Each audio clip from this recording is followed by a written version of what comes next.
Bienvenue dans le Meeting Club. Avec ce podcast, nous anticipons les changements, décryptons les futurs enjeux RH, compétences et formations. Je m'appelle Morgane Marietti, je suis entrepreneur, cofondateur de Proactive Academy, l'entreprise qui forme vos salariés. Nous vous proposons un regard croisé sur tous les sujets du moment, avec des experts, des entrepreneurs, des managers. Tout ça pour nous aider, vous aider à rester dans l'air du temps. Je vous propose donc de bien vous installer et de profiter. Je m'occupe du reste.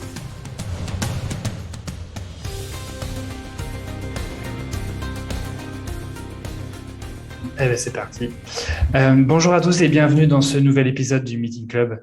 Ce podcast qui a pour objectif de répondre à des problématiques d'actualité pour aider les managers, les entrepreneurs, toutes les personnes qui aujourd'hui dans les organisations ont des problématiques.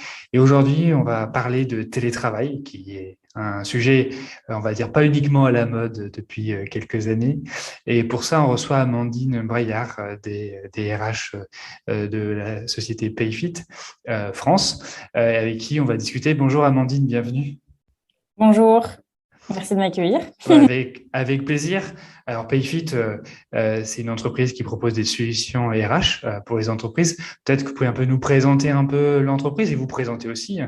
Oui, avec plaisir. Donc moi, du coup, comme vous venez de le dire, je suis Amandine Braillard, DRH France de Payfit. Payfit, c'est quoi pour ceux qui ne connaissent pas? C'est un logiciel, une solution de gestion de la paye et des processus RH. Ça a été créé en 2015 et ce qu'il faut retenir, c'est que le but principal de Payfit, c'est vraiment de simplifier le quotidien des entreprises, des employeurs, mais aussi des salariés, en simplifiant tous ces processus RH de paye qui peuvent être parfois très complexes pour beaucoup.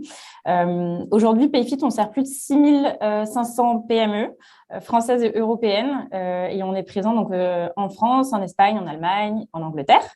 Et on compte aujourd'hui plus de 800 salariés répartis en Europe, sous un modèle d'ailleurs hybride dont on parlera aujourd'hui, notamment avec le télétravail. Oui, donc c'est une belle boîte qui a bien grossi en 7 ans maintenant, si je compte bien. En plus, on a pas mal parlé de vous parce que vous avez fait une grosse levée de fonds il n'y a pas longtemps. Oui, tout à fait. Une belle levée de fonds et on a du coup ce nouveau statut de licorne. On est très fiers de pouvoir avoir ce nouveau statut qui continue à nous lancer sur de belles perspectives de croissance et d'avoir toujours envie de proposer un mode de travail pour nos salariés qui soit le plus épanouissant possible, mais pour nos clients, un outil qui puisse répondre à leurs besoins et en leur simplifiant la vie, tout simplement.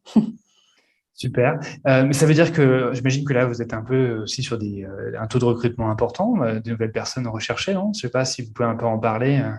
Oui, avec plaisir. Bon, alors cette année, je parlais spécifiquement de cette année puisqu'on a une bonne visibilité maintenant. Donc, je vous le disais, on est à peu près, on est plus de 800 aujourd'hui. On vise d'être à peu près 1200 d'ici janvier 2023.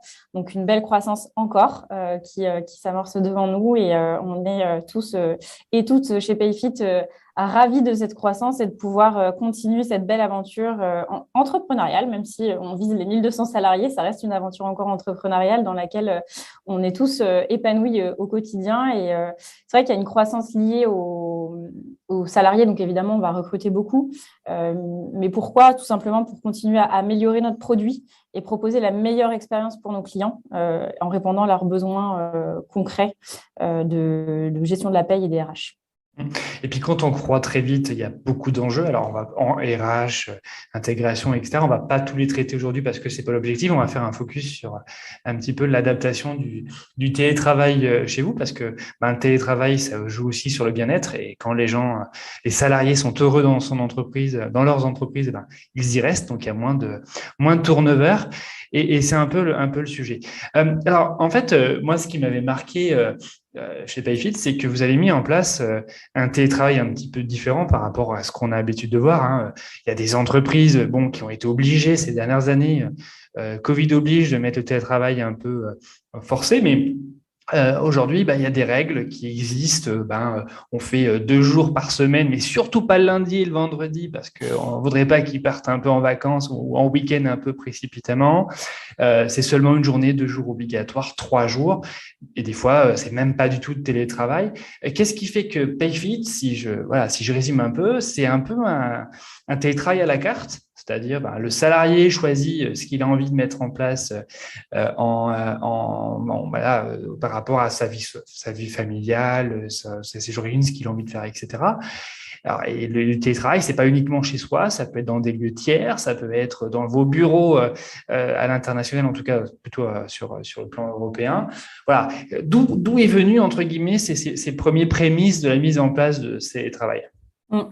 Oui, c'est une bonne question et j'allais justement revenir à la genèse avant de vous parler de ce qui se passe aujourd'hui.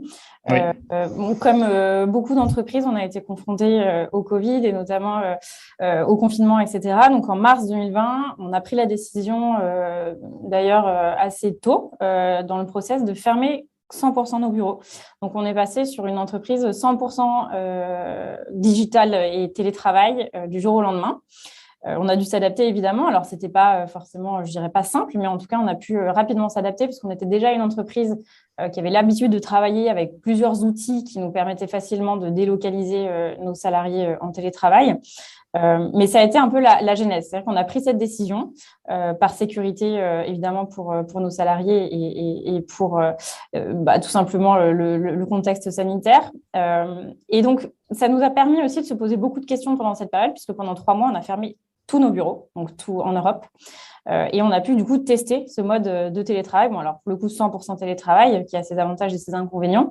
Mais du coup, de se poser pas mal de questions et prendre du recul vis-à-vis de la situation qu'on était en train de vivre et qu'on voyait, on voyait un petit peu la fin du tunnel, je dirais, vers mai-juin l'année dernière. En tout cas, on allait pouvoir reprendre enfin une vie plutôt normale. Mais à cette période-là, on s'est dit que finalement, cette expérience de confinement qui avait été très difficile à vivre, clairement, avec des challenges business et RH, on avait envie d'en tirer des effets aussi positifs pour le cadre professionnel et de se poser les bonnes questions sur l'épanouissement de nos collaborateurs et sur la flexibilité au travail.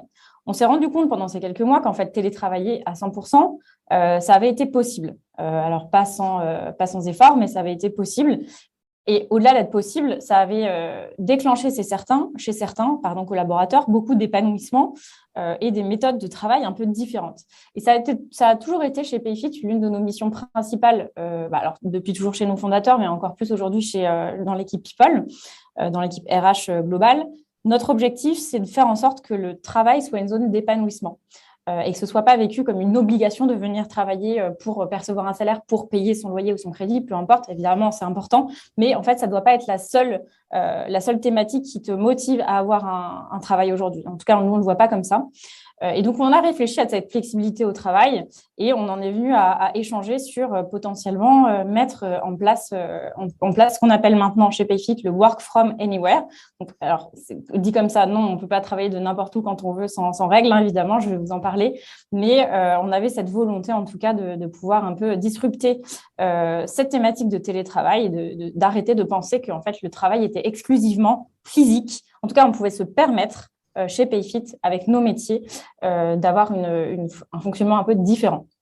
Pourtant, en plus, lors de la préparation en fait cet épisode avec Marine, qu'on salue, on a vu que c'était très important pour vous aussi les locaux. Vous aviez quand même une approche et un ressenti, parce que voilà, vous avez des beaux bureaux, il paraît, et que c'est quelque chose de très important quand même dans l'entreprise. Donc c'est vrai que de se dire, en fait, le télétravail c'est ouvert, c'est super flexible, c'est un peu, on pourrait dire que c'est un peu contradictoire. Oui, c'est vrai. Et d'ailleurs, pendant toute cette période, on avait déjà signé nos bureaux actuels. C'était en plein travaux. Ils étaient beaucoup, beaucoup plus grands et on prévoyait d'accueillir beaucoup plus de payfitters. Donc, en fait, l'objectif, ça n'a jamais été finalement d'être une entreprise 100% télétravail parce que ce n'est pas dans notre ADN. On a besoin d'avoir des rituels humains, physiques, de se retrouver régulièrement pour passer des moments ensemble.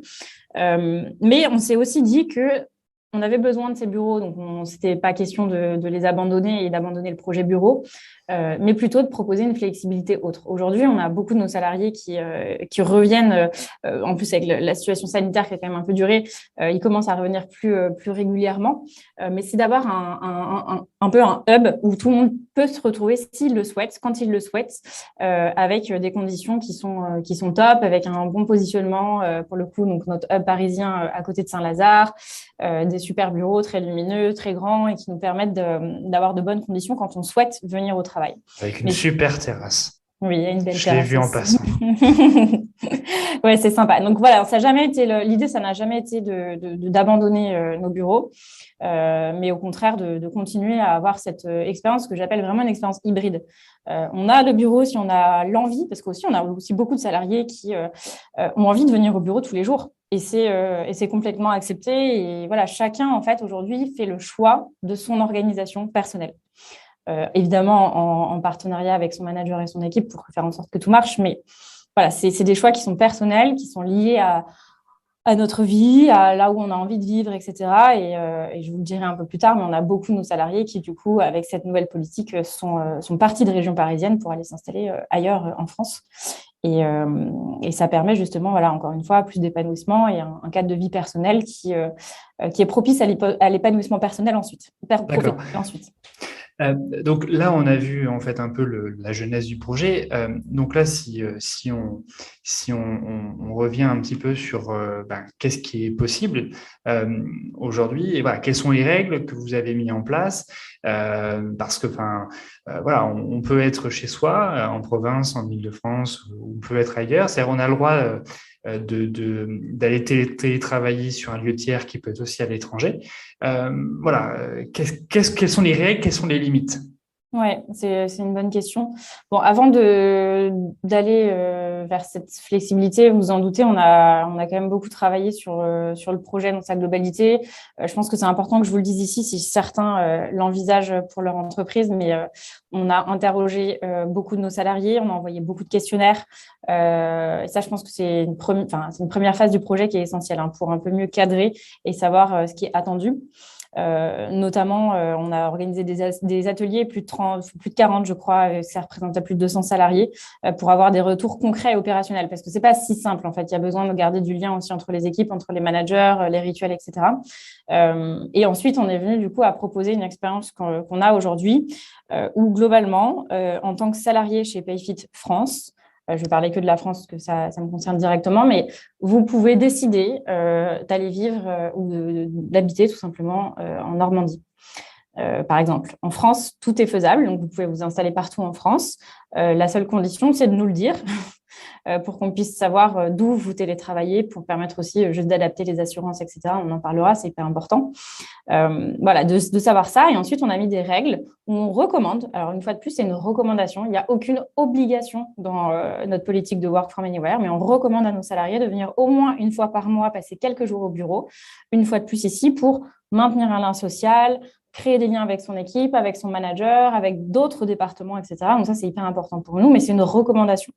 Quand il s'agit, je ne sais pas, un salarié a de la famille ailleurs, à l'étranger, etc., c'est aussi possible que cette personne puisse aller télétravailler dans un autre pays. Si et seulement si ça rentre dans les pays qu'on a appelés des countries accepted. Donc, en gros, ces pays-là sont acceptés. Donc, vous avez le droit d'y télétravailler, pas sans condition. Il faut nous prévenir. Nous, on fait des déclarations auprès des assurances. Les salariés doivent le faire aussi. On doit aussi prévenir la sécurité sociale que le salarié est en déplacement. Il y a quand même quelques contraintes qu'il faut garder en tête pour pas faire n'importe quoi et surtout pour respecter la santé et sécurité des salariés, ce qui est un point central. Il ne faut vraiment pas l'oublier. Et d'ailleurs aussi sur le télétravail, parce que c'est important que chaque salarié puisse travailler dans de bonnes conditions. Qu'est-ce que j'entends bonnes conditions ? C'est éviter qu'un salarié travaille par terre avec, je sais pas moi, une prise défaillante. Voilà, l'objectif, c'est vraiment d'avoir de bonnes conditions pour l'ensemble de nos salariés partout où ils se trouvent. Mais voilà, donc il y a du suivi. Au sein des équipes RH, on a ce qu'on appelle les People HR BP, qui suivent chaque département. Et donc, chaque salarié qui souhaite se déplacer fait une demande sur un outil qui nous permet, nous, de suivre où se trouve le salarié pour pouvoir lui demander les bonnes démarches au bon moment pour lui permettre de se déplacer. Si c'est en dehors de la France, c'est plus compliqué. Mais... D'accord. Donc, s'il décide d'aller, entre guillemets, télétravailler dans un lieu tiers qui est en dehors de la France, dans des pays que vous avez dit que vous validez, il peut y rester 1 an s'il le souhaite? Non, on a accepté juste 3 mois quand c'est en dehors de la France. D'accord. On a accepté 3 mois et ensuite, il faut revenir en France, passer plusieurs semaines et potentiellement repartir. Mais au-delà de 3 mois, on considère que déjà, il y a un risque fiscal qu'on n'a pas envie de faire peser sur nos salariés et du coup, on les protège de ça aussi. Et en plus, voilà, ça c'est encore différent. Enfin, si on va s'installer dans un autre pays, c'est quand même différent. Et là, nous, on n'est pas en train de vouloir proposer une entreprise 100% télétravail. Mais une fois de plus, j'insiste, c'est un modèle hybride. Un modèle hybride, c'est pas tout ou rien. On partage ce modèle-là et donc on doit revenir quand même au bureau de temps en temps. Et être plus de 3 mois à l'étranger, ça devient un peu plus compliqué pour juste maintenir le lien, quoi. D'accord. Donc, pour ceux qui écoutent cet épisode, vous le savez peut-être, mais il y a la possibilité de l'écouter en direct avec nous pendant l'enregistrement. Donc, ceux qui nous écoutent, n'hésitez pas à intervenir, à poser vos questions, à réagir pour qu'on puisse, entre guillemets, continuer à échanger avec vous. Moi, j'ai une question. Donc, bien sûr, c'est un peu un fonctionnement un petit peu innovant par rapport à ce qui se fait aujourd'hui. Mais est-ce que sur le plan législatif, sur le plan réglementaire, c'est possible? Quelles sont les limites? Qu'est-ce que nous donne la loi française aujourd'hui? C'est une bonne question et ça, alors je vous le dis comme ça, vous avez l'information, mais je suis pas une experte aujourd'hui C'est vrai, on en a parlé. du droit social, mais néanmoins, moi, ce que je vous recommande, si certains d'entre vous sont intéressés par lancer ce type de projet dans leur entreprise, il faut absolument se faire accompagner aussi par soit un juriste social en interne, soit un avocat, au moins pour cadrer le projet, pour être sûr de faire les bons choix et de ne rien oublier. Alors moi, je peux vous en parler puisque du coup, on l'a mis en place. Donc, en interne, on avait une personne qui était un fort partenaire sur ce projet, qui était notre juriste social, qui nous a beaucoup aidés. Globalement, je pense que ce qu'il faut retenir aujourd'hui, c'est que la charte de télétravail, elle n'est pas 100% obligatoire. Maintenant, il faut quand même pouvoir cadrer les choses. Il faut pouvoir cadrer les choses et ce que je vous le disais tout à l'heure, c'est proposer un cadre de travail qui soit en respect de la santé et sécurité de nos salariés. Donc, quoi qu'il arrive, il faut cadrer un petit peu tout ça. Alors, par où ça passe? Ça passe par la publication de règles de bonnes pratiques, etc. Par exemple, nous, on a décidé de publier ce qu'on appelle un guide pratique pour bien télétravailler. Ça passe par des trucs très basiques OK, il faut que tu sois plutôt proche de la lumière, mais pas en face, plutôt sur le côté. Ton ordinateur, il est censé être plutôt relevé. Il faut que tu aies un bon siège pour passer ta journée, etc. Voilà, des choses très ergonomiques jusqu'aux choses essentielles, de garder les rituels avec son manager, avec son équipe, de maintenir le lien, très important. Donc, on a vraiment fait un guide pratique de plusieurs pages qui permet à tous les salariés de s'y référer quand il y a des doutes, quand on n'a jamais télétravaillé, en fait, on ne sait pas comment faire. On vient là-dessus, il y a plusieurs thématiques et donc on vient piocher là-dedans pour s'en inspirer. Ensuite, pour être très honnête, aujourd'hui, on travaille encore sur la charte de télétravail pour la peaufiner. Pourquoi on décide quand même d'y aller? Tout simplement, ici, pareil, pour proposer un cadre qui soit le plus abouti pour nos salariés. Moi, ce que je vous conseille quand même, c'est de rester assez flexible sur cette charte de télétravail pour donner de la flexibilité à vos salariés si vous vous sentez à l'aise de le faire, tout en cadrant un petit peu les choses pour les protéger. Je pense que c'est comme ça que nous, on l'a pensé.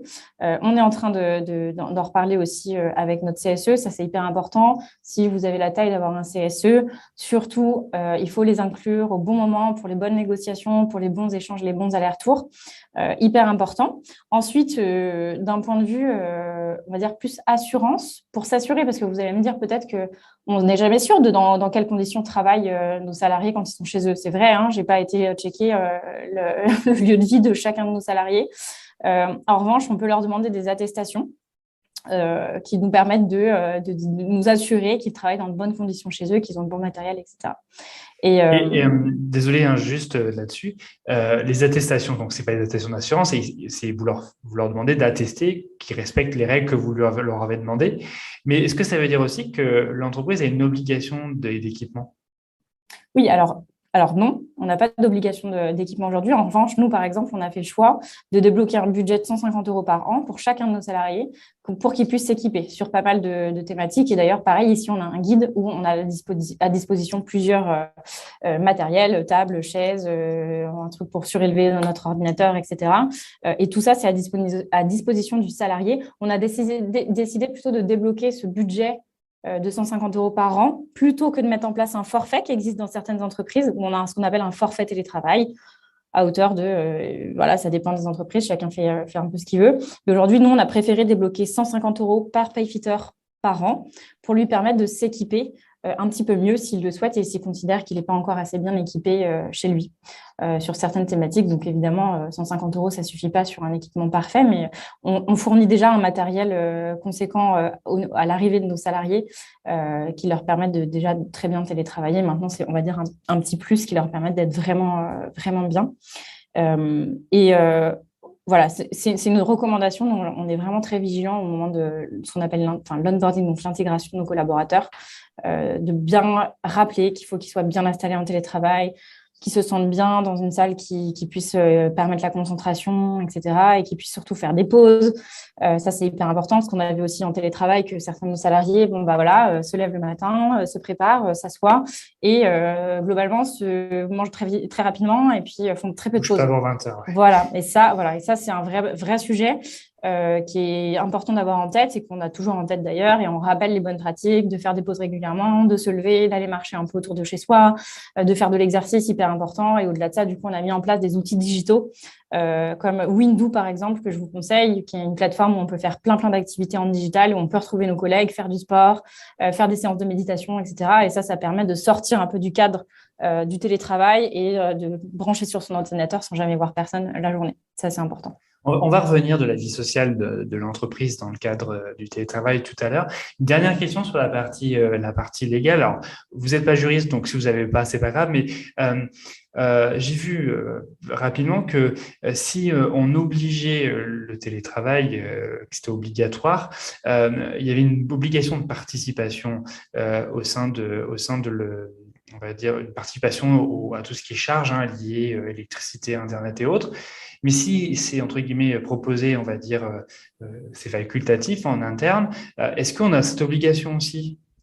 Non, voilà, c'est tout le sujet, c'est que comme nous, aujourd'hui, on n'oblige rien, c'est vraiment quelque chose qui est une décision personnelle de chaque salarié. On n'impose rien, en fait, comme on a de super bureaux. Les gens, s'ils le souhaitent, ils peuvent venir 5 jours sur 5 et c'est tout à fait accepté. Dans ce cadre-là, nous, on n'a pas d'obligation de prendre en charge un forfait, d'autant plus qu'on a en plus le budget de 150 euros par an par payfitter qui permettent à ce payfitter de bien s'équiper à la maison. Donc non, on n'a pas cette obligation. Par contre, ce que je peux vous dire peut-être, c'est que parfois, on peut oublier quand même, dans le cadre du télétravail, et ça reste une obligation, c'est en tant qu'entreprise de bien s'assurer, vérifier que votre assurance d'entreprise couvre bien le télétravail. Ce n'est pas toujours le cas, je le précise, parce qu'on peut avoir de mauvaises surprises. Ça, c'est super important. Si vous décidez de mettre du télétravail, qu'il soit obligatoire ou non, vérifiez que dans votre assurance entreprise, vous avez bien cette clause qui couvre ce télétravail en cas d'accident du travail, tout simplement, de vos collaborateurs. Et une autre chose, si vos salariés déménagent, vont s'installer ailleurs, la prise en charge du transport est toujours à hauteur de 50%. Donc, il faut l'anticiper dans votre budget. Peut-être que ça va grimper un peu. Donc, ça veut dire que quelqu'un qui travaille en télétravail en Normandie, on disait tout à l'heure, et qui doit revenir la fameuse semaine par tous les mois, c'est à votre charge, à 50%. Exactement. D'accord. On prend en charge l'abonnement à 50%. Et en plus, pour nous, alors nous, ce qu'on a mis en plus en place pour nos salariés qui habitent en dehors de l'Île-de-France, ils ont un budget mensuel qui leur permettent de revenir. Donc déjà, de participer à leurs frais de transport, parce que parfois, il n'y a pas d'abonnement, c'est simplement un billet de train sans abonnement. Donc nous, on participe à ce train, mais on participe aussi aux potentiels hôtels si la personne souhaite rester 2, 3, 4, 5 jours et que du coup, elle n'a pas de pied-à-terre à Paris. D'accord. Et c'est une participation qui n'est pas 100%. On participe à hauteur de 400 euros par mois pour tous les payfitters qui sont basés en dehors de l'Île-de-France. D'accord. Et OK, très bien, c'est super. Il y a alors par rapport à tout à l'heure, vous avez parlé d'un site internet pour permettre le sport. Et Ramona nous demande en fait si on peut rappeler le nom. Oui, bien sûr, ça s'appelle Windoo. Windoo, ça s'écrit WIN, je vais vous envoyer tout de suite le lien que je vais retrouver tout de suite que j'ai là. Je vous conseille, c'est vraiment pas mal. Après, il faut avoir quelqu'un qui l'anime en interne pour bien créer les bons événements. Mais c'est pas mal, ouais, c'est très bien. Et puis, c'est un outil digital qu'on a mis en place pendant le Covid, justement. Et ça nous a permis de garder le lien. Ouais, pour ceux qui nous écoutent, Windoo, WINDOO.fr. Merci beaucoup. Donc, n'hésitez pas si vous avez d'autres questions. Moi, en dehors de la partie réglementaire, la chose qui me posait question par rapport à ça, c'est la partie, on va dire, manager et la partie animation des équipes. Un manager intermédiaire ou même un top manager peuvent avoir peur, en fait, d'avoir des gens qui sont télétravail, on va dire, à 100% du temps, enfin 100%, en dehors de la semaine, du mois à l'extérieur. Ça fait combien de personnes en pourcentage travaillent en dehors des bureaux à 100% en région, pardon? En France, on a à peu près 100 personnes aujourd'hui qui sont soit on a recruté directement depuis différentes régions, soit ont déménagé. Donc, j'ai pas le ratio de payfitters qui étaient parisiens habitant en Île-de-France et qui sont partis. Mais on a plus de 100 personnes aujourd'hui sur des payfitters basés en France qui sont en dehors de Ça fait un pourcentage de 10%? Non, C'est ouais, c'est à peu près ça, sur la France. D'accord. Sur la France. Et donc, se rajoutent ceux qui font du télétravail plusieurs jours dans la semaine qui ne viennent pas au bureau. Est-ce qu'il n'y a pas eu des freins du côté un petit peu des managers et du top direction de manque de contrôle, d'avoir peur, on va dire, du passager clandestin, ce genre de choses? Comment vous avez travaillé ces freins-là au départ? Et peut-être qu'il y a d'autres freins que vous avez découverts et dont vous allez pouvoir nous parler.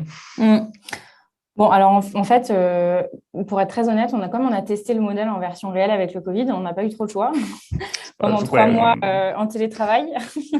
On a du coup pu tester tout de suite les freins et ce qui était problématique, mais on a surtout expérimenté le côté positif. Et c'est ce qu'on a retenu en fait en réalité. Et c'est vrai qu'on est une entreprise qui travaille beaucoup de toute façon depuis toujours. On a une vraie culture de la confiance. Et donc du coup, on n'a jamais été inquiet par le télétravail de nos salariés. Avant le Covid, on avait déjà l'autorisation de faire 1 à 2 jours de télétravail par semaine si on le souhaitait. Alors, ce n'était pas aussi large, on ne pouvait pas déménager, etc. Mais voilà, c'était déjà un petit peu dans la culture, même si c'était quand même beaucoup moins développé qu'aujourd'hui. Et en fait, simplement, le Covid nous a permis un déclic majeur sur cette partie-là et on l'a ouverte à tous nos salariés. Après, les freins, oui, il y en a eu. On a eu plein de managers qui étaient heureux de la fin du confinement, contents de revenir au bureau, qui avaient envie de retrouver leurs équipes en physique, de se revoir 5 jours sur 5, etc. Maintenant, ça a été beaucoup d'éducation, de pédagogie, de montrer en fait par des chiffres aussi plusieurs questionnaires. On a envoyé à beaucoup de nos salariés, enfin tous nos salariés d'ailleurs, selon eux, comment ils penseraient que ça pourrait avoir un impact positif et épanouissant sur leur quotidien dans l'entreprise. Et en fait, ça a été sans appel. Ça a été extrêmement positif. Et le fait de proposer un cadre si flexible, c'est très vertueux. Nos salariés se sentent en confiance, se sentent chanceux de pouvoir avoir cette flexibilité au travail, ce côté hybride, et donc sont même plus performants qu'avant, j'ai envie de vous dire. On a eu quelques datas qui nous ont permis de le démontrer sur quelques équipes. Et en fait, c'est vrai que c'est tellement épanouissant de pouvoir se dire que si on souhaite, on peut aller s'installer en Normandie parce qu'on a toute notre famille là-bas et que c'est notre rêve depuis toujours de vivre là-bas, mais qu'on habitait à Paris par défaut parce que c'était là où se trouvait notre travail. En fait, ça change le prisme de la relation au travail et en plus, ça dynamise les régions. Ce que j'ai pas beaucoup parlé, mais nous, ça nous permet aussi d'aller chercher des candidats et des talents ailleurs, ce qui n'est pas une mauvaise chose. Ça diversifie un petit peu le pipe. Mais voilà, après, oui, c'est sûr qu'on a eu des freins, on a eu des doutes, surtout nos jeunes managers qui ne l'avaient jamais testé, qui étaient inquiets de maintenir du lien, etc. Et c'est pour ça que je vous en ai parlé, mais on a mis en place, c'est vraiment important de prendre le temps et on a pris beaucoup de temps à créer des guides pratiques du télétravail, des guides pratiques pour les managers. On a formé nos managers, on a eu plusieurs, ce qu'on appelle workshops en interne, gérés par nos HRBP, pour former les managers au télétravail, au rituel à distance, au rituel avec nos différents outils. On s'est encore plus équipé de super outils qui nous permettent de tout gérer à distance. On a mis en place ce qu'on appelle des off-site digitaux, où on peut faire des jeux, on se connecte, on est tous ensemble, etc. Et ça voilà, on peut le faire à distance, c'est possible. Il y a plein de choses qui sont possibles. Mais ça doit venir, je pense, de la direction aussi. Il faut que les dirigeants puissent être à l'aise avec le sujet et envie de le faire et soient convaincus de la valeur ajoutée que ça peut avoir demain sur leur entreprise. Aujourd'hui, nous, nos salariés sont tellement épanouis avec ça qu'on sait que ça a un impact hyper positif sur la performance sur l'ensemble de nos départements. C'est vraiment un cercle vertueux dans lequel on s'y retrouve tous in fine. Pour rentrer un petit peu dans le détail de ce que vous avez présenté, en termes de formation, c'est des formations management à distance. Est-ce qu'on peut rentrer un peu dans le détail un petit peu des sujets qui sont vus? Oui, tout à fait. Alors, on a fait des formations managers. Alors, je n'aurais plus là exactement le détail exact de ce qu'on a fait à l'époque, parce que c'était quand même un peu particulier. Il fallait que ça s'intègre en termes de philosophie. Mais on a eu comment maintenir le lien avec son collaborateur, comment faire du feedback à distance, qu'est-ce qu'on vous recommande comme rituel, combien de fois par mois vous devez en tant que manager faire des team building, des off-sites, qu'est-ce que vous avez comme obligation de mettre en place. De toute façon, nous, on forme nos managers de manière générale à toutes les thématiques, on va dire, managériales et RH. Mais en plus, on a formé sur le digital. Comment utiliser les outils. On demande à nos managers de faire des entretiens individuels chaque semaine pour suivre, pour savoir comment va son collaborateur, au-delà même de la performance. C'est OK, on se parle, on se donne des nouvelles, comment tu vas, qu'est-ce qui s'est passé sur ton week-end, est-ce que tu te sens bien en ce moment, est-ce que tu as besoin de moi, est-ce que tu as des bloqueurs, etc. Donc, c'est vraiment ce côté humain qu'on a dû peut-être encore plus insister. Après, ça faisait partie de la culture de Payfit, donc c'était déjà intégré. Mais on a dû leur dire à ce moment-là, attention, on est en digital, donc votre impact et votre présence va être primordial pour que le projet marche. Et vous êtes juste les clés de la réussite de ce projet. Et ils l'ont compris. Et du coup, avec cet investissement de tous nos managers, on a réussi à maintenir un lien incroyable avec tous nos collaborateurs.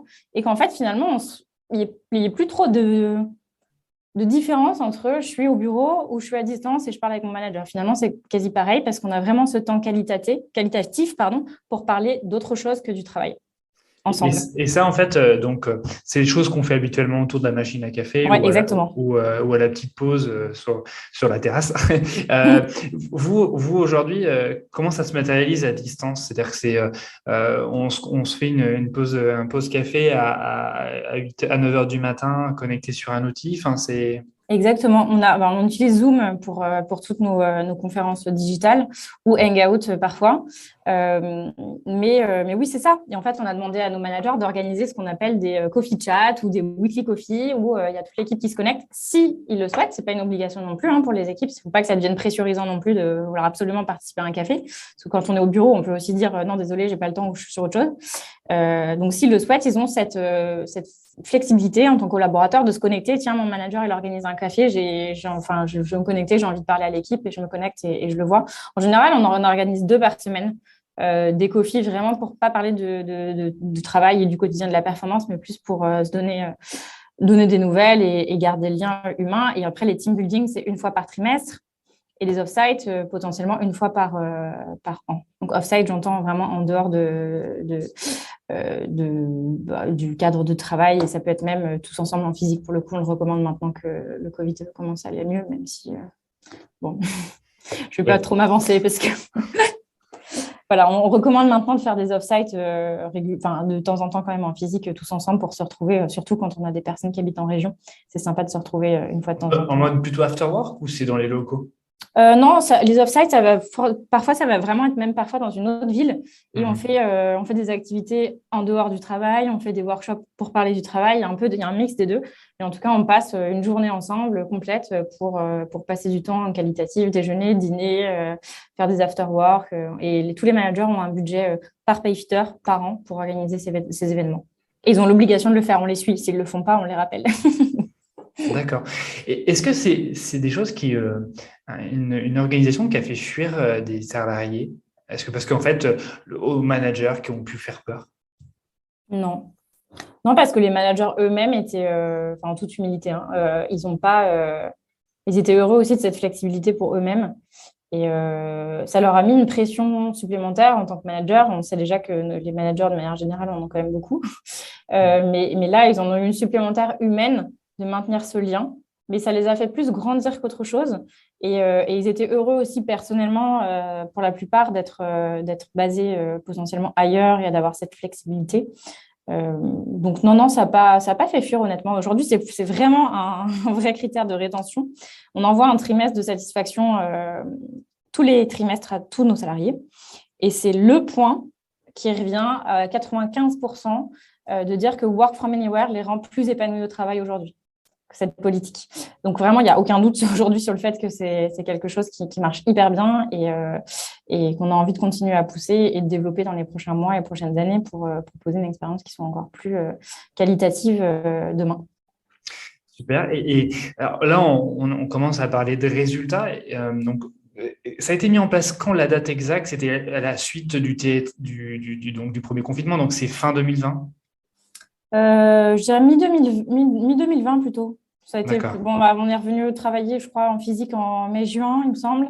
Et donc, bon, après, il y a eu l'été, etc. Donc, vraiment en septembre, on va dire. D'accord. Bon, après, on a Et été de donc, nouveau confinés. Mais... c'est ça, 2 fois de suite. Et donc là, on va arriver, voilà, on est au printemps, bientôt on va arriver ça fait 2 ans que le modèle est mis en place. Voilà, quels sont les résultats? Donc, en dehors du fait que le turnover a sûrement baissé, c'est un des sujets, mais voilà, est-ce que vous avez vu une évolution d'efficacité, recrutement, enfin ce genre de choses?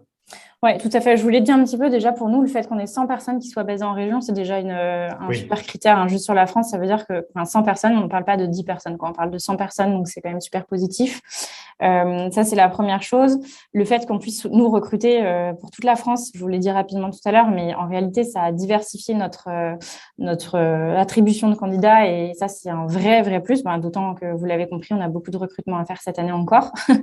Donc, il faut qu'on puisse diversifier nos candidats, nos approches et surtout ne pas se fermer de porte. Alors, ça diversifie le profil de nos candidats parce que ce n'est pas forcément du coup les mêmes expériences, les mêmes études, etc. Et ça, c'est top parce que c'est ce qu'on a envie de promouvoir aussi en interne chez Payfit. C'est vraiment ce côté diversité aussi lié à ce qu'on a fait avant. Et ça, grâce aux personnes qui se trouvent en région, c'est souvent le cas et c'est top. Ça fait du bien d'avoir des profils différents. Et au-delà de ça, en fait, on a un taux d'engagement de nos salariés sur l'année 2021 qui est proche de 85%, lié notamment à ces politiques-là. Alors, pas que, hein, on fait aussi plein d'autres choses d'un point de vue RH et entreprise pour que nos salariés soient engagés. Mais voilà, c'est super positif. Et au-delà de ça, dans tous les questionnaires qu'on a pu envoyer, on a fait une étude disant que 91% de nos salariés se sentiraient plus épanouis dans ce cadre de travail flexible, que 79% se considèrent plus productifs dans ce cadre de travail. 78% de toute façon au démarrage s'imaginaient bien travailler ailleurs. Donc voilà, c'est des chiffres qui sont assez parlants pour nous, qui nous ont motivés à continuer sur cette lancée et à mettre l'énergie de le lancer. Mais voilà, c'est un résultat qui est aujourd'hui hyper positif. Et une fois de plus, on a une question qui est dédiée dans nos questionnaires trimestriels, qui est à hauteur de plus de 95%, qui nous dit chaque trimestre que c'est le point positif et dans tous les commentaires de nos salariés. Donc quand même assez représentatif puisqu'on a plus de 800 aujourd'hui, qui nous disent que globalement, cette politique de Work from Anywhere, c'est fou, quoi. Et on a même des candidats qui ont toqué à la porte de Payfit en nous disant « J'ai vu que vous faisiez ça, c'est incroyable, parlons-nous ». Parlons-nous des candidats qu'on n'aurait pas forcément réussi à approcher à l'époque. Donc non, super flexible, super positif et optimiste aussi pour la suite. Comment vous calculez le pourcentage d'engagement des salariés? Ah oui, alors c'est ce qu'on appelle le eNPS, donc le Employee Net Promoter Score. On utilise un outil qui s'appelle Culture Amp pour ceux qui sont intéressés. C'est un top outil que moi j'adore. Donc voilà, c'est notre enquête trimestrielle qu'on envoie. Et c'est calculé en fonction des promoteurs et des détracteurs. Et en fait, on calcule l'engagement avec plusieurs questions, notamment l'engagement vis-à-vis de le niveau de manager. On a plein de thématiques. Il y a je ne voudrais pas vous dire de bêtises, mais il y a plus de 60 questions. Donc, on va vraiment dans le détail sur chacune des thématiques. L'accompagnement du manager, la direction que prend l'entreprise, l'impact RSE, le côté international, est-ce qu'on se sent comme une entreprise européenne, etc. Il y a beaucoup de questions. Je pense que vous pouvez retrouver aussi de l'information sur le sujet sur nos différents blogs et autres, mais C'est un truc qui a été top de mettre en place. On l'a mis en place il y a plusieurs années maintenant. Et donc, on suit chaque trimestre l'évolution de ce taux d'engagement qui nous permet, d'un point de vue entreprise, de prendre parfois de meilleures décisions et d'arbitrer en fonction des retours de nos salariés, hyper important. Et côté RH, évidemment, d'ajuster notre roadmap et notre feuille de route sur l'année pour savoir, OK, est-ce qu'on est dans la bonne direction? Est-ce qu'on répond vraiment aux besoins de terrain de nos salariés aujourd'hui ou est-ce qu'on est à côté de la plaque? Bon, souvent, on est assez connecté quand même, mais ça nous permet d'aller plus loin avec les commentaires notamment. On a plus de 1500 commentaires à chaque fois sur plein de thématiques, donc ça nous permet d'être beaucoup plus, et c'est complètement anonyme évidemment. Par contre, quand on lance ce type de questionnaire, il faut être capable de se remettre en question et de l'entendre, quoi. Donc, et nous, on était très heureux de le faire. C'est super. C'est vrai que on a rarement, on va dire, régulièrement des entreprises qui mettent en place des backups aussi importants, enfin des retours ultra complets et réguliers, parce que je crois que c'est par trimestre, c'est ça? Ouais, c'est ça, c'est par trimestre. Et en plus de ça, nous, pour avoir du feedback de nos collaborateurs, on organise aussi ce qu'on appelle des performance reviews. Alors là, on est en train de changer un petit peu le format, mais on l'organise aussi tous les trimestres, ce qui nous permet d'avoir vraiment le pouls de l'ensemble de nos salariés et de pouvoir réagir si quelque chose va moins bien ou on a besoin d'ajustement. Ok, super. Un des points qu'on avait vu aussi dans le cadre de la préparation, c'est que les salariés peuvent aller décider de travailler une année ou même à un moment donné dans une de vos filiales, on va dire en Europe, hein, et garder le même poste, c'est vrai? Ouais, tout à fait. En fait, c'est un peu différent quand on a un bureau dans le pays ou quand on n'en a pas. Quand on a un bureau, c'est quand même plus facile parce que déjà, on peut continuer à proposer cette expérience hybride. Nous, c'est important. Encore une fois, on ne veut pas des salariés à 100% télétravail. Pour nous, ça ne marche pas. Ce n'est pas un modèle qui marche. C'est notre point de vue. Et donc, du coup, on est d'accord pour que le payfitter parte plus longtemps si et seulement si on a un bureau présent localement. Alors, il y a eu pas mal de... C'est pas aussi simple que ça parce que, pareil, fiscalement, si on part plus de 6 mois, en fait, on est affilié à un autre pays, donc attention. Mais parfois, on a eu carrément des changements de contrat où on a eu des payfitters français qui sont passés sous des contrats espagnols et donc, du coup, affiliés à la filiale espagnole pour faire parfois le même métier. Mais ça marche pas pour tous les métiers.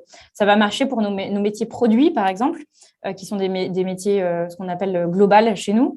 Mais ça ne va pas marcher pour nos commerciaux pour la France. Nos commerciaux pour la France doivent être basés en France. On ne peut pas les délocaliser ailleurs. Donc voilà, c'était important quand même de vous dire ça parce que ce n'est pas aussi simple. Ce n'est pas parce qu'on a une filiale qu'on peut switcher tous nos salariés ailleurs. Je comprends. Très bien. Et donc, dans le projet que vous avez mis en place, est-ce que vous avez prévu des changements ou des évolutions ou voilà, des choses de nouveautés qui vont arriver? Alors, on a prévu d'ouvrir à plus de pays. Notamment la possibilité, je vous l'ai dit, de partir 3 mois dans un autre pays, de pouvoir profiter d'un autre climat, etc. On est encore en train de réfléchir parce qu'il y a des thématiques évidemment de décalage horaire, d'assurance. Il y a une limite là-dessus, sur les décalages horaires? Ouais, pour l'instant, nous, on n'autorise pas au-delà de 3 heures parce que c'est quand même compliqué après à gérer avec l'organisation du travail. Et surtout, on ne veut pas que nos salariés travaillent de nuit. Voilà, c'est quand même assez suivi légalement aussi. On veut qu'ils conservent encore une fois un cadre de travail qui soit sain et qui soit aussi en faveur de leur sécurité. Donc, ça, on est en train de le revoir un petit peu avec la possibilité potentiellement d'aller s'installer à La Réunion. Ça, c'est une option que pour l'instant, on n'a pas autorisée parce que ça fait loin quand même. Et pour revenir… 11 heures d'avion. Voilà. Donc voilà, mais on est en train de tester cette approche. Donc on la teste en groupe projet pour voir quelles seraient les limites. Est-ce qu'on a envie de le mettre en place? Qu'est-ce que ça pourrait apporter de plus? On est en train de revoir régulièrement notre politique budgétaire liée à tout ça, de proposer des choses clés en main pour organiser des team building et des off-site plus facilement pour nos managers, pour les aider, les soulager sur cette partie-là. Voilà, on continue en fait à peaufiner le projet. Il n'y a pas de gros changements majeurs, si ce n'est qu'on continue sur cette lancée qui est positive, donc allons-y. Mais voilà, on va continuer petit à petit. Je vous donne des détails très opérationnels, mais par exemple, on se pose la question pour l'Île-de-France, parfois, quand on habite loin en Île-de-France, que c'est mal desservi, finalement, parfois presque plus compliqué de venir travailler au bureau que quand on habite en Normandie et qu'on est direct avec un train. Donc ça, on est en train de voir si on peut pas débloquer plus de budget pour certaines personnes qui habiteraient plus loin, etc. Voilà, c'est du détail très opérationnel et très micro. Mais on est toujours en phase de… Enfin, en fait, chez Payfit, de manière générale, on ne considère jamais qu'un projet est acquis et définitif. De manière très régulière, on revient dessus, on se repose de bonnes questions, on se challenge en groupe projet avec nos salariés et notre CSE, évidemment. Et on avance comme ça, mais pas de grosses thématiques qui vont être modifiées, si ce n'est qu'on va ouvrir à d'autres pays. D'accord. Tout à l'heure, vous disiez que vous allez mettre en place des outils pour aider les managers. Est-ce que ça veut dire que vous avez considéré que les managers avaient plus de travail avec ce dispositif ou ils se sont sentis un peu plus ou pas du tout? Oui, je pense sincèrement qu'ils ont eu plus de travail. Hein. Ils ont eu plus de travail parce que ça nécessitait plus d'investissement humain pour maintenir le lien et pour avoir de l'information sur comment vont leurs collaborateurs. Et ça, c'est clairement, c'est une obligation dans ce format-là, c'est que sans eux, sans cet investissement-là, on allait perdre les gens. Il faut qu'on puisse maintenir ce lien social, savoir comment nos payfitters vont, pas simplement par des questionnaires, c'est bien, mais c'est un peu robotisé. On doit garder ce lien humain, pouvoir parler à son manager régulièrement, se sentir à l'aise de lui mettre des choses dans son agenda quand on en a besoin, pouvoir lui parler. Et c'est qu'en se connectant régulièrement et en parlant régulièrement que ça peut marcher. Donc ça, nos managers, oui, je vais pas vous le cacher, ils ont eu plus de travail aussi là-dessus, c'est clair. Après, maintenant, c'est un truc qui est très culturel et qui, du coup, est intégré dans nos rituels, dans nos process de manager. Mais c'est vrai qu'au démarrage, je vous l'ai dit, hein, ça a été un point central de réussite du projet, l'investissement de nos managers là-dessus. Mais on les a accompagnés, évidemment, on ne les a pas laissés tout seuls. Hein. Mais voilà. Super. C'est un point qui peut souvent être relevé, c'est-à-dire que on peut dire que dans toutes les entreprises, on ne peut pas spécialement mettre ce modèle-là en place. Enfin, déjà parce qu'il y a des métiers qui ne le permettent pas, Bien sûr. Globalement, là où on nécessite du service présentiel ou dans les usines. Mais est-ce que, entre guillemets, si vous aviez été une entreprise de plus petite taille, est-ce que le modèle aurait été possible? Est-ce que vous auriez pu le financer? C'est une bonne question. Parce qu'on peut se dire, moi je suis une PME, en ce qui me concerne, ou une TPE, les mêmes services qu'une boîte qui vient de faire une levée. C'est une question, c'est-à-dire que c'est ce qu'on peut se poser quand on écoute ça, c'est est-ce que ça a un impact? Bien sûr. Ah bah oui, et après, voilà, tout dépend de la condition financière de chaque entreprise et surtout de la priorité qu'on met sur l'épanouissement de nos collaborateurs. Je pense que c'est une vraie question de philosophie et de budget, évidemment, puisque comme je vous le disais, nous, on a quand même débloqué pas mal de budget pour que ce projet fonctionne. Moi, je pense alors, je suis assez convaincue que ça peut marcher partout, si et seulement si les métiers s'y prêtent. Hein, attention, hein, quand on a des métiers physiques, on ne peut pas se permettre de tout délocaliser. Mais je pense que c'est une question de volonté, de budget, évidemment. Si on n'a pas le budget, il faut revoir les choses. Après, peut-être on peut mettre en place de l'hybride en proposant une prise en charge qui soit plus faible. Et je le recommanderais, hein, quitte à… Ouais, je pense que moi, je le recommanderais quoi qu'il arrive, parce qu'en fait, ça permet vraiment un épanouissement plus large. On a des salariés qui sont jeunes parents, qui ont plus de temps, qui passent moins de temps dans les transports.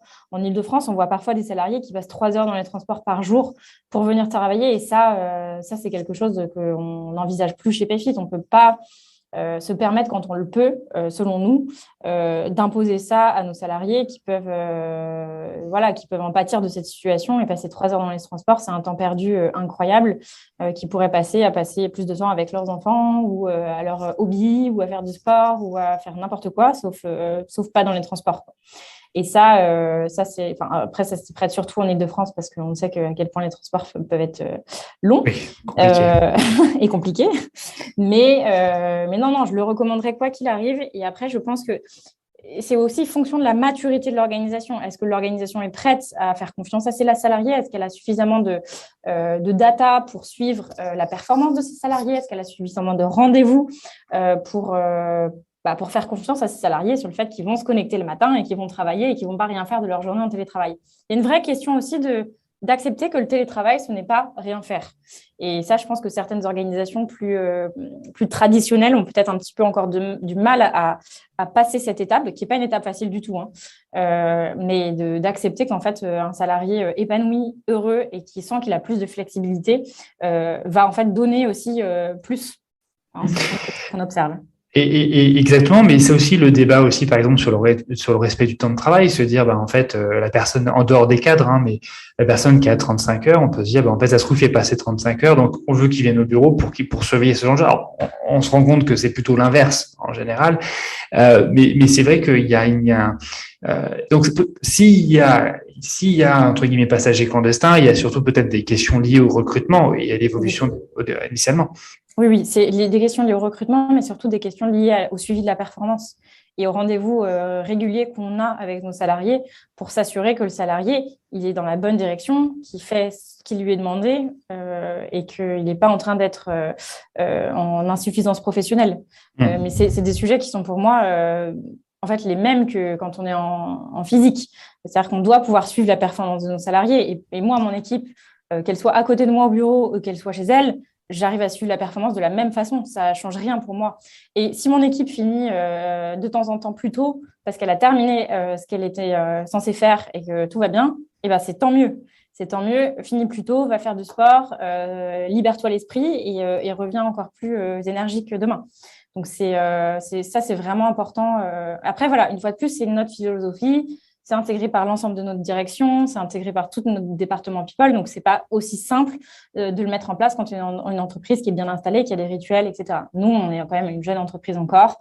On avait la possibilité de le faire facilement de par notre métier et du fait aussi qu'on soit un logiciel SaaS et qu'on est très familier avec tout ce qui est digital et à distance.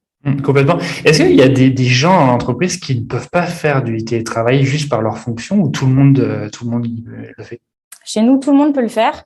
La seule équipe où c'est il faut s'organiser un petit peu pour eux, c'est notre équipe, ce qu'on appelle l'équipe IT.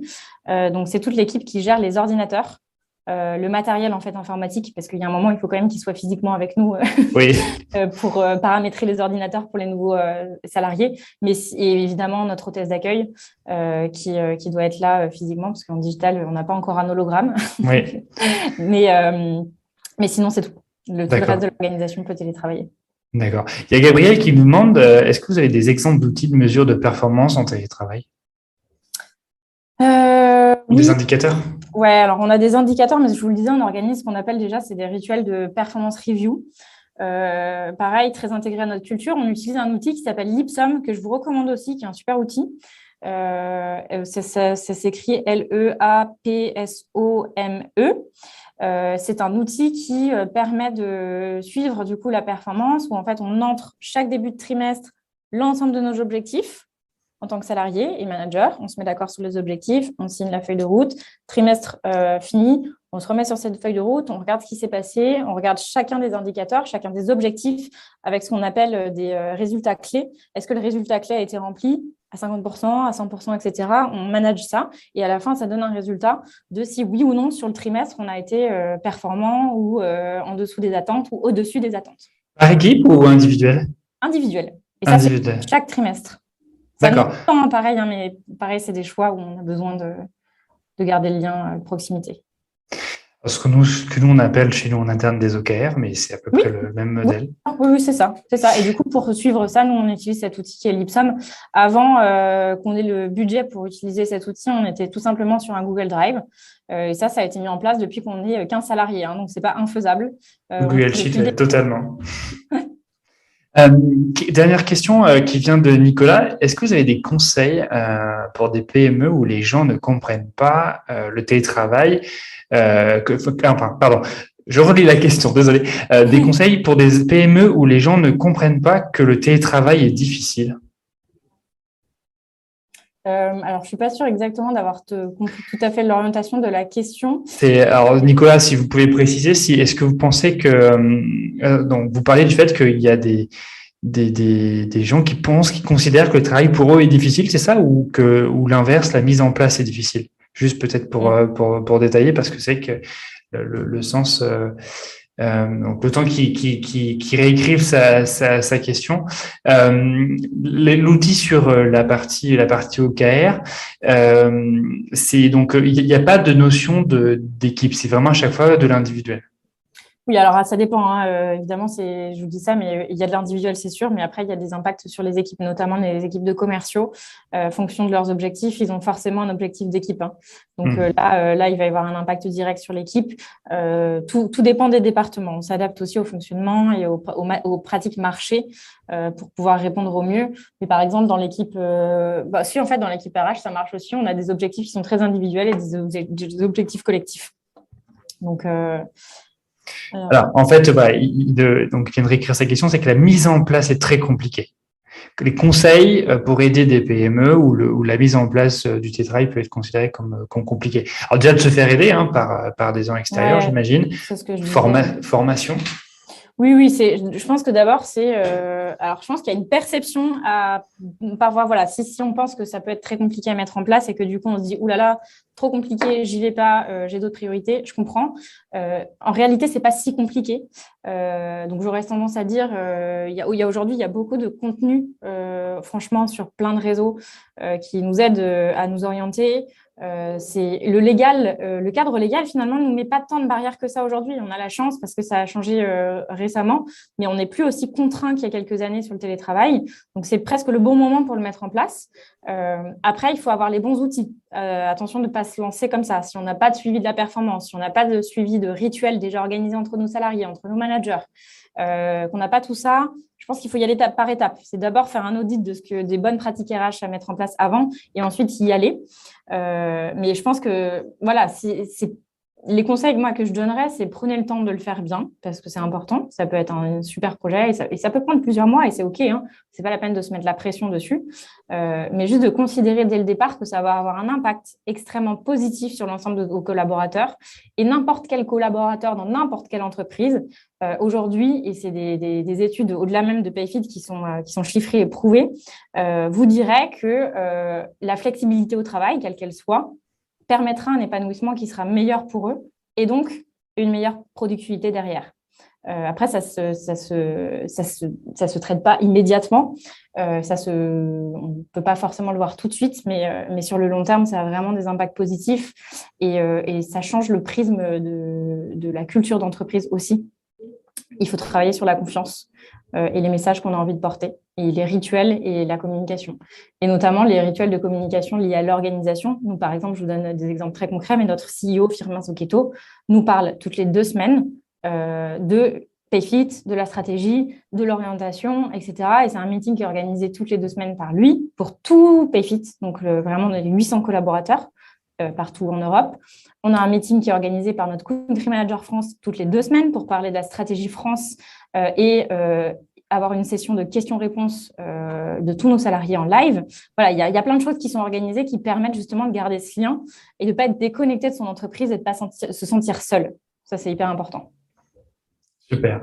J'avais plein d'autres questions à vous poser, mais on arrive à la fin de l'heure. Vous savez pas, par exemple, est-ce qu'il y a des salariés j'ai une dernière petite question. Est-ce qu'il y a des salariés à qui on a dit tu fais plus télétravail parce qu'il y a eu des problèmes sur les résultats de tes OKR, par exemple? Ça n'a pas été aussi binaire, mais ça a pu. Alors, c'est plus on va dire un profil de salarié lié à un profil de département. Par exemple, les commerciaux, ça c'est pareil, c'est un cercle vertueux. Quand ils sont ensemble, ils créent une émulation qui fait qu'ils sont plus performants collectivement. Et ça, c'est prouvé, c'est pareil, c'est un fait. Donc, on a besoin de les voir ensemble. Et du coup, ce qu'on a imposé pour nos commerciaux quand ils arrivent chez Payfit, et notamment parce que ce sont des jeunes profils qui ont besoin d'être formés aussi à ce qu'est une entreprise, les méthodes de travail, on leur a imposé au moins le premier mois d'être avec nous dans les bureaux pour comprendre cette culture, cet ADN, les méthodes de travail, cette émulation et ensuite pouvoir la retranscrire quand on est tout seul chez soi. Mais honnêtement, typiquement sur ce type de population, je sais qu'on a 80% de la population de commerciaux qui vient tout le temps parce qu'en fait, ils sont beaucoup mieux ensemble. Donc ça, voilà, c'est pour ça que j'aime beaucoup ce modèle hybride. Ça permet à chaque profil de faire comme il l'entend et comme il le souhaite. Et on a notre population produit, par exemple, qui est plus à l'aise et plus performant en télétravail. Eh bien, ils sont plus en télétravail. On a plutôt 25% des gens qui sont là tout le temps. Et voilà, il faut pouvoir s'adapter.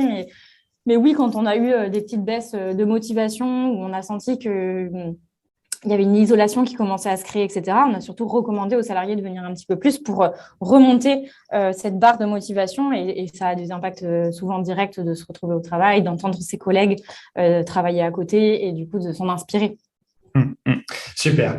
Bon, mais c'était super, très, très, très intéressant. On aurait pu, je pense, en parler encore des heures, mais en fait, l'objectif de ce podcast, c'est que vous puissiez l'écouter en 1 heure pendant que vous faites, vos courses ou que vous êtes en train de faire votre running de la journée ou de la semaine. Donc, merci à tous d'avoir participé. Merci beaucoup, Amandine, d'avoir répondu à nos questions. C'était vraiment sympa, ça donne envie. Moi, je suis vraiment convaincu, en fait, de la flexibilité au travail, surtout sur le fait d'être en télétravail ou pas. Donc, voilà, merci pour ce nouveau épisode du Meeting Club.